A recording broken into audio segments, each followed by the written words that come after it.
Assalamualaikum warahmatullahi wabarakatuh. Waalaikumsalam warahmatullahi wabarakatuh. Bismillahirrahmanirrahim.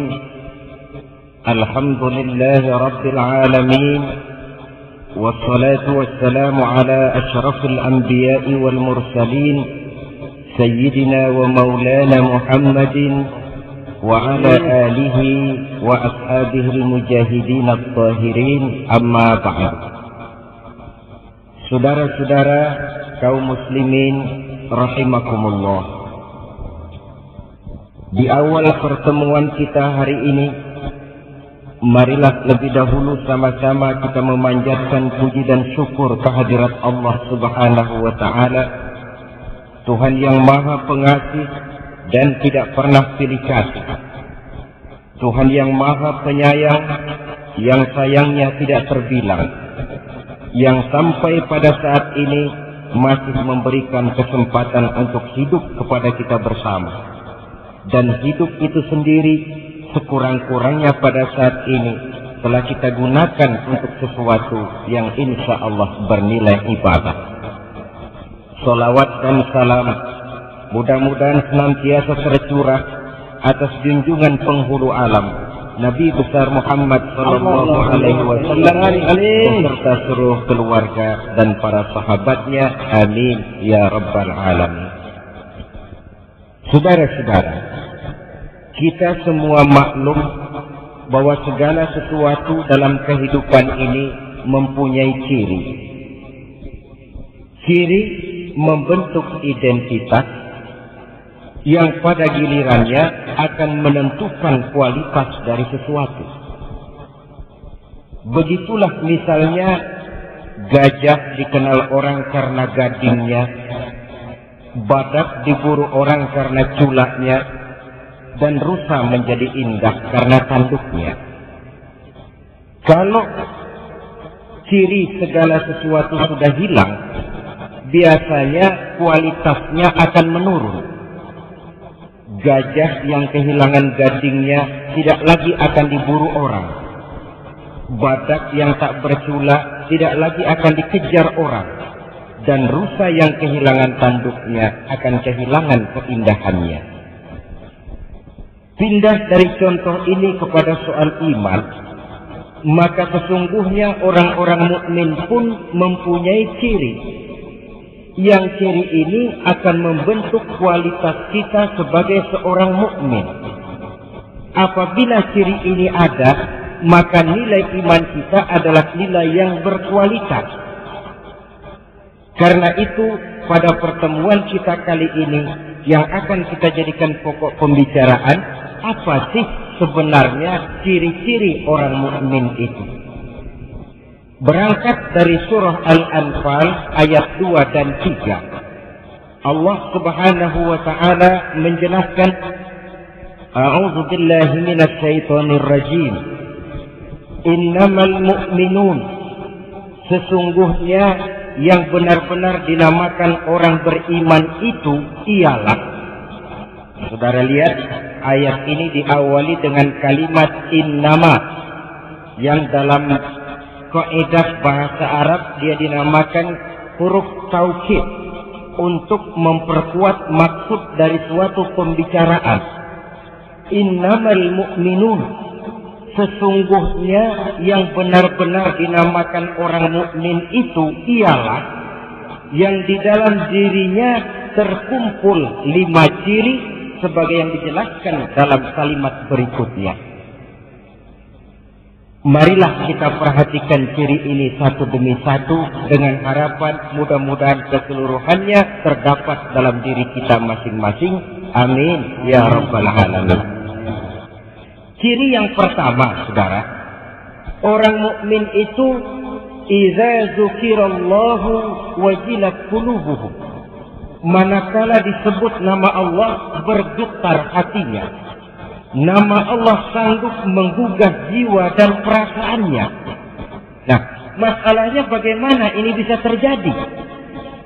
Kita tahu dalam hidup ini Allah cuma memberikan satu hati kepada kita. dalam hati yang satu itu ada sejuta rasa.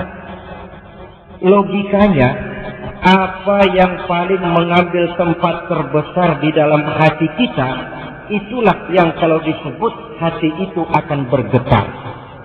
Contoh, kalau seseorang dalam hidupnya ini sebagian besar hatinya ditempati oleh harta, bila disebut harta, hatinya akan bergetar.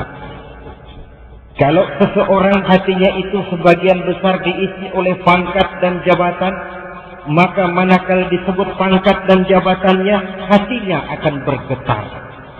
Adapun orang mukmin, sebagian besar hatinya diisi dengan Allah. Manakala disebut nama Allah itu, bergetar hatinya. Ini alasan pertama. Alasan kedua, nilai psikologis, perasaan yang dekat. Seorang suami akan bergetar hatinya manakala nama istrinya disebut-sebut oleh orang lain. Seorang bapak akan bergetar hatinya kalau anaknya dibicarakan orang.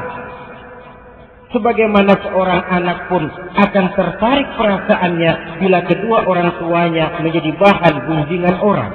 Ini rasa dekat. Seorang mukmin, seorang yang merasakan kehadiran Allah dekat dalam hidupnya. Sehingga manakala disebut nama Allah, bergetar hati itu. Andai kata pun dia sendiri yang menyebut, nama Allah itu sanggup menggugah jiwa dan perasaannya. Tidak cuma bergetar untuk dirinya sendiri, tapi sanggup menggetarkan orang lain. Mari kita lihat beberapa contoh dari sejarah perjalanan hidup Rasulullah Sallallahu Alaihi Wasallam. Satu hari usai sholat zuhur, beliau berleha-leha lah, kata orang sekarang, bersantai-santai, rebah-rebahan di bawah pohon korma. Tengah beliau berebahan itu, datang seorang kafir yang memang rupanya sudah lama mengintai beliau, kapan Muhammad sendiri. Dihampirinya Rasul, sampai dekat dengan Rasul, dihunusnya pedang. Wahai Muhammad, katanya, kalau sekarang saya tebas batang lehermu, kira-kira siapa yang akan menolong kamu? Kemarin-marin boleh jadi kau bertingkah Muhammad, banyak temanmu. Sekarang ini kau sendiri. Jikalau saya cincang engkau, saya putuskan lehermu, siapa yang akan menolong kamu? Dengan tenangnya Rasul bangkit, lalu menjawab, Allah yang akan menolong saya, Datuk. Nah, Allah. Apa pengaruh ucapan ini dalam jiwa Datuk? Gemetar seluruh badan Datuk. Keringat dingin bercucuran dari sekujur tubuhnya, sampai pedang yang dipegangnya jatuh ke tanah tanpa terasa. Pedang itu diambil oleh Rasul, kemudian dibalikkan ke arah Datuk. Nah, Datuk, kalau sekarang saya yang tebas batang lehermu, siapa yang akan menolong kamu? Masih dengan gemetar Datuk menjawab, tidak ada yang akan menolong saya ya Rasul, kecuali kalau engkau mau memaafkan saya. Dengan senyum Rasul kembalikan pedang itu. Nah, bawalah pedangmu balik. Saudara, dua hal yang kita ambil dari riwayat macam ini. Pertama, ketinggian akhlak Rasul yang begitu mudah memaafkan orang yang nyata-nyata mau merampas jiwanya. Yang kedua, kalimat Allah membuat Daksur gemetar. Jadi kata-kata Allah ini kalau diucapkan oleh orang yang jiwanya bersih, oleh orang yang batinnya hening, dia sanggup melahirkan dampak yang luar biasa bagi orang lain. Sehingga ciri daripada seorang mukmin tidak lain, yang pertama, kalau disebut nama Allah bergetar hatinya. Tidak cuma sekedar ungkapan lidah, tetapi berakar dalam hati, mempengaruhi dan memberikan stres kepada seluruh anggota badan. Satu contoh lain. Ada seorang anak muda bernama Malik bin Dinar. Barangkali kalau bahasa sekarang, Malik bin Dinar ini masuk golongan jet set.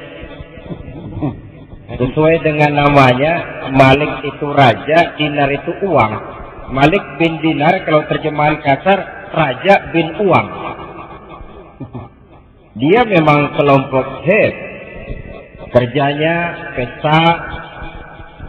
Satu malam tengah dia mengadakan pesta di rumahnya, ya tentu dilengkapi dengan minuman keras zaman itu. Datanglah ke rumahnya seorang tua renta dengan pakaian compang-camping. Sampai di pintu gerbang masuk, wah, sudah dicegat oleh tukang kepruk. Ada apa, Pak? Enggak, mau tanya kerja, kata orang tua tadi. Yang punya rumah ini siapa? Oh, majikan saya, bos saya. Malik bin Dinar. Malik bin Dinar? Iya. Bosmu si Malik bin Dinar itu hamba apa orang merdeka? Oh, dia orang merdeka. Dia bukan hamba. Betul, kata orang tua tadi. Sampaikan salam saya kepada bosmu Malik bin Dinar. Dia memang bukan hamba, dia orang merdeka. Kalau dia hamba tidak cuma begini kerjanya. Kalau dia hamba tidak cuma untuk pesta, dia hidup. Seorang hamba adalah seorang yang juga sujud kepada penciptanya. Seorang hamba juga seorang yang sadar dari mana dia datang, di mana dia sekarang, dan kemana dia akan datang nanti. Hambamu ini memang orang merdeka, dilarang dia tidak terlarang, dicegah dia tidak tercegah, dia perturutkan kemauan nafsunya dalam hidup. Oh, dia memang benar-benar orang merdeka. Kasih tahu dia. Saudara, orang tua compang-camping ini pun lalu pergi, tidak ketahuan lagi kemana arahnya dia pergi. Disampaikanlah ucapan ini oleh si penjaga tadi kepada Malik bin Dinar. Terperangah dia mendengar. Ini ucapan orang tua sederhana, tapi kok nyangkut di hati. Kalau kau hamba bukan begini kerjamu, kau orang merdeka. Merdeka dari aturan Allah, merdeka dari agama. Kau mengatur hidupmu menurut seleramu. Kau memang orang merdeka. Dia renungi ucapan orang tua tadi. Malam dia tidur, mimpi. Mimpinya nggak kepalang tanggung lagi. Mimpi kiamat datang. Lalu dia naik pengadilan di padang mahsyar. Setelah diadili jatuh vonis karena memang dosanya banyak, dia mesti masuk neraka. Sudah dipegang oleh malaikat Malik mau dilemparkan ke neraka, hampir dilempar, dia bangun dari tidurnya. Astagfirullah, katanya. Untung cuma mimpi. Kalau benar-benar bagaimana? Dia periksa seluruh tubuhnya, anggota badannya. Apa yang dia lihat? Kulit badannya terkelupas. Gemetar dia. Cuma mimpi mau dilempar ke neraka, kulit badan terkupas karena panas. Bagaimana kalau neraka betulan? Menangis dia. Terbayang segala dosa dan kesalahan yang pernah dia lakukan dalam hidup. Dia campakkan seluruh baju kebesarannya, dia tinggalkan rumah mewahnya. Sejak saat itu dia mengembara sampai akhirnya dia menjadi seorang ulama sufi yang terkenal, Malik bin Dinar. Tetapi yang konon menurut riwayat, hampir seumur hidup beliau tidak pernah senyum. Orang pun tanya, Imam, kenapa anda ini tidak pernah senyum kami lihat? Dia jawab, bagaimana saya mau senyum? Kalau mimpi masukkan ke neraka saja kulit terkelupas, baru mimpi bagaimana benerannya. Dia rasapi itu dalam hidupnya. Sehingga manakala dia membaca ayat-ayat Allah, manakala dia menyebut Allah, gemetar hatinya. Tidak jarang dalam sholat sunnah dia jatuh pingsan. Begitu dia menghayati kalimat Allah dalam hidupnya. Ini contoh dari perjalanan hidup Malik bin Dinar. Jadi esensi dari ciri yang pertama ini tidak lain, merasakan kehadiran Allah dekat dalam hidup. Saudara-saudara kaum muslimin yang berbahagia. Kalau ini sudah tertanam dalam jiwa kita, efek positifnya yang akan timbul adalah etika otonom. bahwa kalau saya sendiri, yang kedua itu Allah. Kalau saya berdua, yang ketiga itu Allah. Tidak ada sejengkal tanah pun tempat untuk berbuat yang tidak baik. Karena nama Allah sudah sanggup menggetarkan jiwanya. Barangkali kalau ciri ini melekatlah sudah dalam jiwa setiap orang mukmin, polisi akan sedikit istirahat. Hansip-hansip barangkali sudah waktunya untuk dibubarkan. Idza dzukirallah wajilat qulubuhum. Cukup nama Allah menggetarkan jiwanya, melahirkan etika otonom, disiplin yang tumbuh dari dalam jiwa sendiri. Celakanya kan kebanyakan etika sekarang ini etika heteronom, etika yang dipaksakan dari luar. Orang takut berbuat jahat karena undang-undang, karena polisi, karena ditongkrongi hansip. Mental kucing. Taruhlah lihat kucing. Sepotong ikan di atas piring, taruh di depan kucing, kita tongkrongi. Barangkali tuh kucing nggak mau makan. Tapi sedikit kita lengah, habis ikan itu disambar. Sopannya kucing, lemah lembutnya kucing kalau ditongkrongi. Sedikit kita lalai, habis ikan itu disambar. Tidak mau melakukan kejahatan cuma karena takut polisi. Kalau polisi lengah, dia hajar. Takut berbuat yang tidak baik karena ada hansip ronda. Kalau hansip tidur, habis rumah orang digasak. Mentalitas kucing. Etika yang belum tumbuh dari dalam jiwa sendiri. Nah, untuk menumbuhkan etika macam ini, agama merupakan sarana yang paling ampuh. Ciri utamanya merasakan kehadiran Allah dekat dalam hidup. Nah, baiklah ya, ini ciri yang pertama. Tinggal kita introspeksi. Saya ini kalau saya sendiri menyebut nama Allah, bagaimana pengaruhnya dalam hidup saya? Bagaimana pengaruhnya dalam jiwa dan hati saya? Kalau saya dengar orang lain menyebut Allah itu, bagaimana pengaruhnya dalam jiwa saya? Adakah itu atau tidak? Saudara, satu. Yang kedua, ciri orang mukmin itu, wa idza tuliyat alaihim ayatuhu zadathum imana. Apabila dibacakan ayat-ayat Allah, bertambah imannya. Ini ciri yang kedua. Orang mukmin kalau dibacakan ayat Allah, imannya tambah. Lalu saudara bertanya, Pak, apa iman itu bisa tambah? Dan kalau dia bisa tambah, tentu dia bisa kurang. Kos, memang. Al-Ghazali membagi iman itu dalam 3 klasifikasi. Pertama, tingkat iman yang beliau namakan la yazidu wa la yanqusu. Tingkat iman yang tidak pernah tambah, tidak pernah kurang. Katakan iman stabil. Tambah tidak, kurang pun tidak. Iman siapa ini? Ini imannya malaikat, kata Al-Ghazali. Malaikat itu dari dulu, istilah saya dari tahun 1. Imannya ya gitu-gitu saja. Tambah tidak, kurang pun tidak. Kenapa iman malaikat tidak pernah tambah? Sebab amalan malaikat itu monoton. Malaikat makhluk yang tanpa alternatif. Ada malaikat yang sejak diciptakan diperintahkan sujud, ya sujud saja sampai sekarang tidak bangun-bangun. Ada malaikat yang sejak diciptakan ditugaskan mencabut nyawa, ya nyawa saja operasinya. Ada malaikat yang sejak diciptakan ditugaskan mengatur rezeki, ya rezeki saja diatur. Amalannya monoton.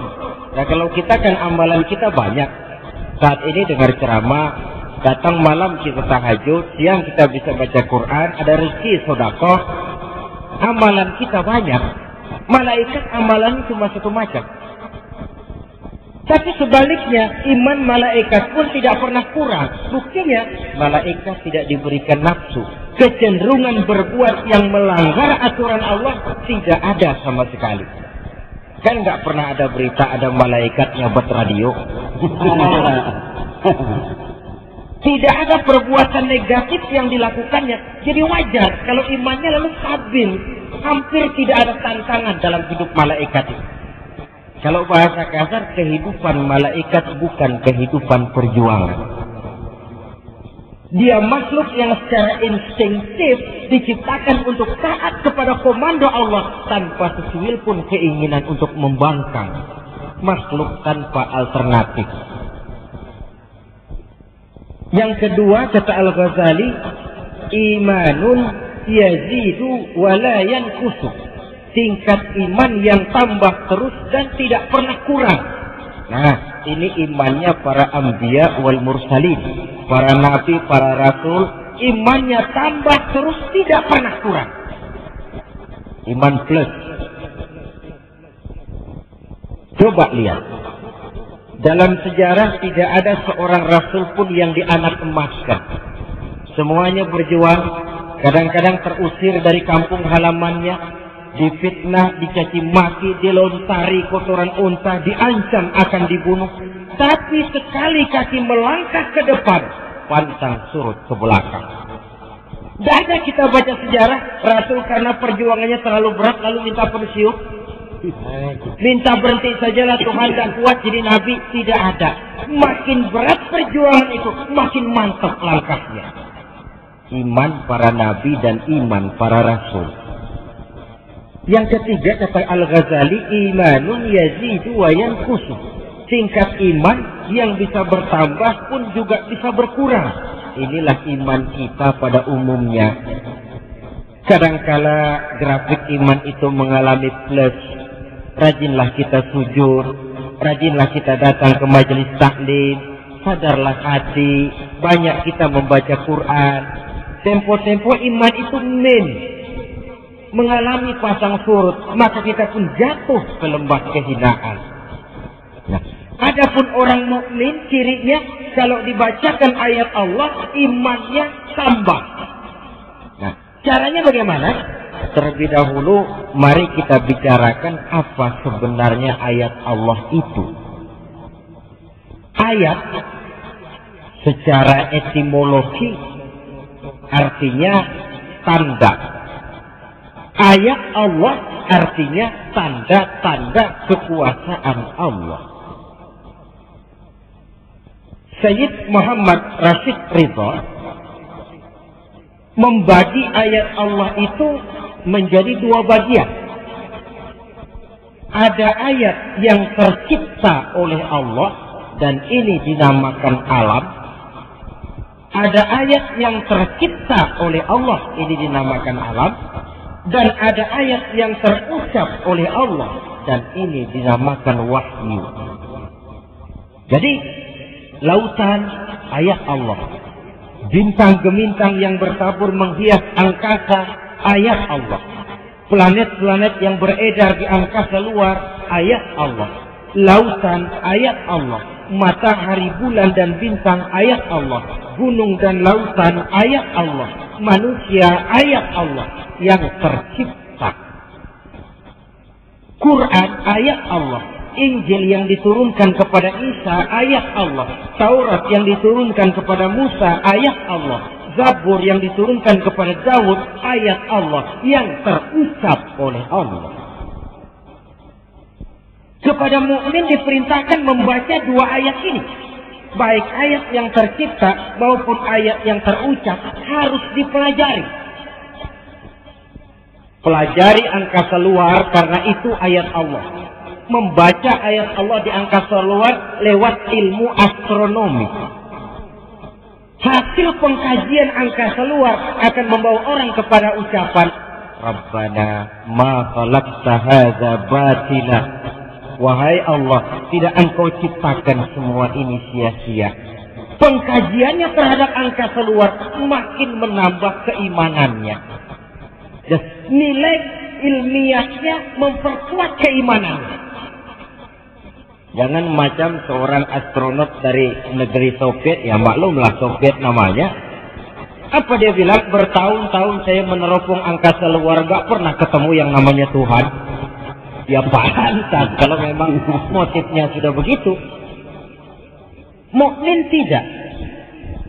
Lautan ayat Allah, baca, kaji, pelajari lautan itu. lewat disiplin ilmu yang disebut ilmu oceanografi. Apa manfaat dari lautan itu? Hasilnya minyak bumi kah, mutiara kah, ikannya kah?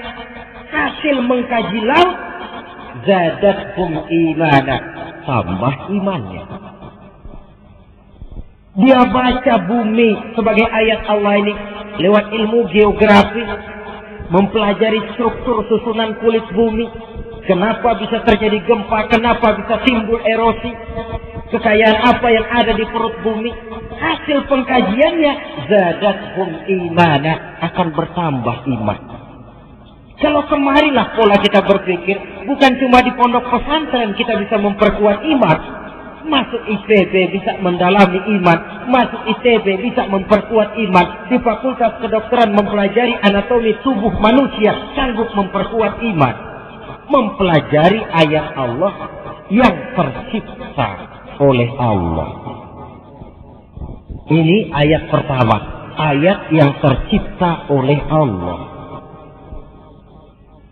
Lalu ayat yang kedua, ayat yang terucap oleh Allah, dan ini dinamakan wahyu. Bagaimana caranya kalau wahyu Allah dibaca, iman tambah?